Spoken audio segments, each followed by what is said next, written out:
On commence maintenant les questions sur...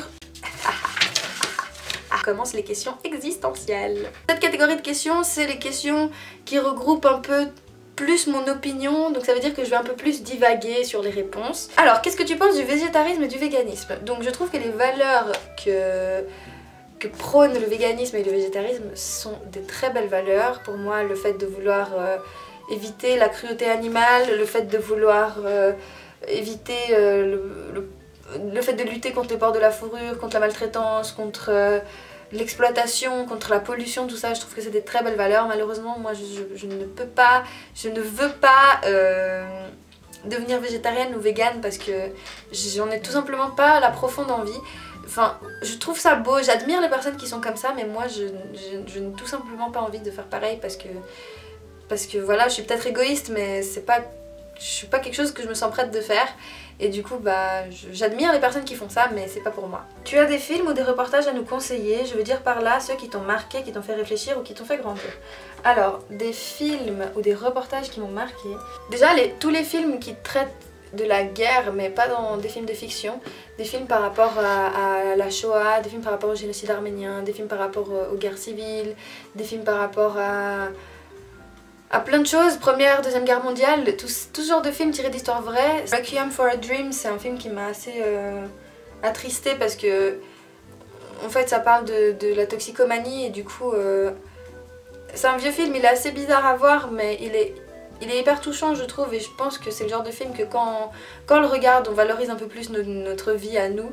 Donc c'est un des films qui vraiment quand je le vois j'ai un peu la boule au ventre. Bon à part ça moi par rapport aux films qui me marquent et tout c'est jamais des films très joyeux hein, donc j'ai pas envie de plomber l'ambiance avec ma tristesse nostalgique cinématographique. Ah il y a un film, il y a un film que j'aime trop et qui vraiment genre je pense que ça pourrait vous plaire beaucoup très fort, c'est Écrire pour exister. C'est un vieux film mais enfin un vieux film. Ça date un peu mais il est génial vraiment, faut trop le voir, Écrire pour exister, il est top.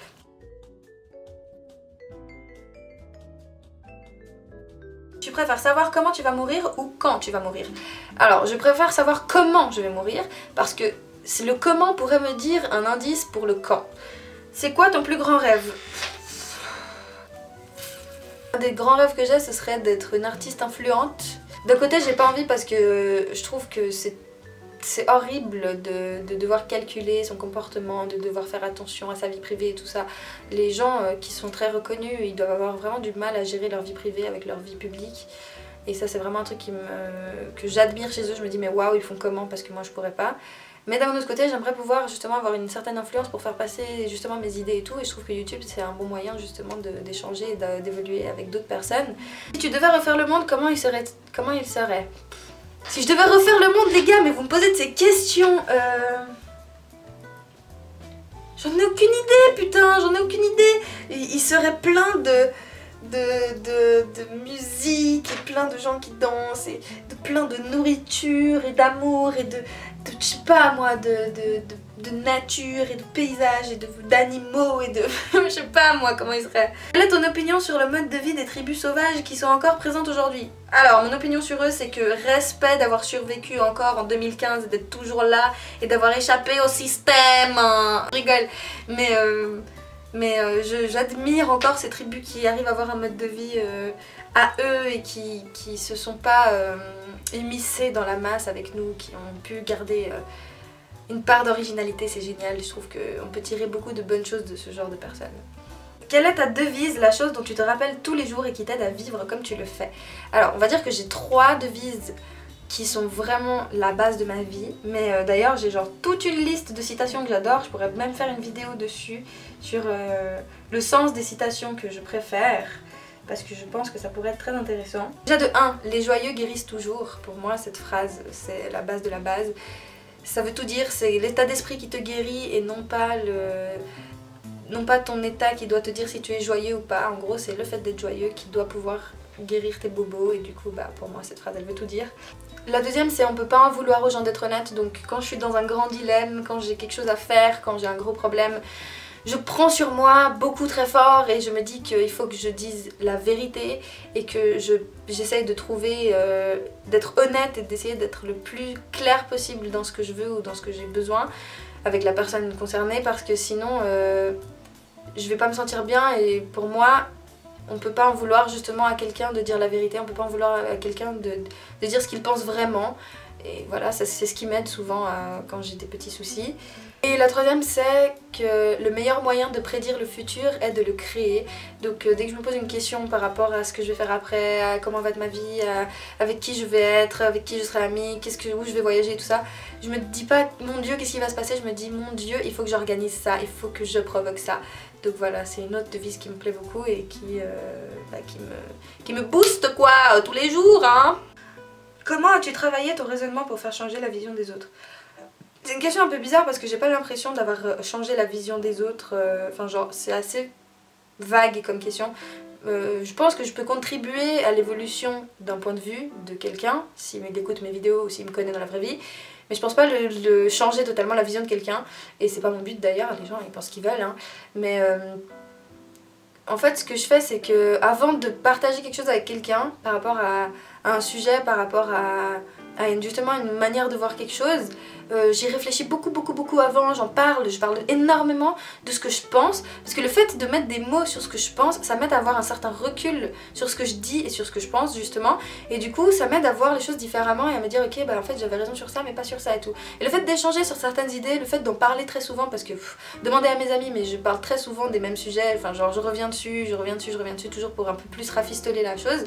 Une fois vraiment que je suis au clair avec ça, bah là je commence à en parler plus souvent, avec plus de conviction, parce qu'à ce moment là je suis plus sûre de ce que je dis, et ça se ressent en fait. Quand je parle de quelque chose dont je suis sûre, bah, les gens ils m'écoutent plus et ils font plus attention à ce que je dis et ils sont plus ouverts au débat que quand je parle de quelque chose à laquelle j'ai pas trop réfléchi. Quand es-tu devenue différente comme aujourd'hui? Je pense que cette question c'est plutôt à partir de quand tu as commencé à t'assumer, donc ça revient à une des premières questions qu'on m'a posées. Bah en fait c'est avec l'âge, au bout d'un moment, comme je l'ai dit, ça doit être à partir de cette année. Je pense qu'au fil du temps, on a des expériences, on fait certaines choses, on rencontre certaines personnes qui font que on est plus au clair sur ce qu'on veut être et sur ce qu'on a l'impression d'être. Si tu ne connais pas Paulo Coelho, je t'oblige à courir acheter un de ses livres et à lire ses écrits, parce que ce mec a une philosophie de vie tellement belle et il fait passer des choses tellement belles à travers ses livres, à travers ses romans, à travers ses citations, à travers tout ce qu'il fait. J'adore cet auteur, et pour ceux qui ne le connaissent pas, c'est un auteur brésilien et il a écrit plusieurs livres, comme par exemple le Manuel du guerrier de la lumière que j'adore absolument, comme L'Alchimiste que j'aime aussi beaucoup, comme 100 ans de solitude, L'Adultère, tout ça. Enfin bref, ce mec il est génial, j'adore, et j'ai connu cet auteur par ma soeur quand j'étais plus petite. Je vais avoir peut-être 15 ans je pense, ou 14, je sais plus, enfin bref, j'aime beaucoup. Quand est-ce que tu as commencé à te poser tant de questions? Pourquoi? Est-ce que c'est depuis toujours? Est-ce qu'il t'est arrivé quelque chose? Donc je pense que c'est depuis toute petite que je suis comme ça. C'est pas je pense, en fait je suis sûre, parce que je me rappelle que dans mes carnets à la fin de l'année, mes professeurs dans les commentaires ils disaient tout le temps que j'étais un élève très curieux machin.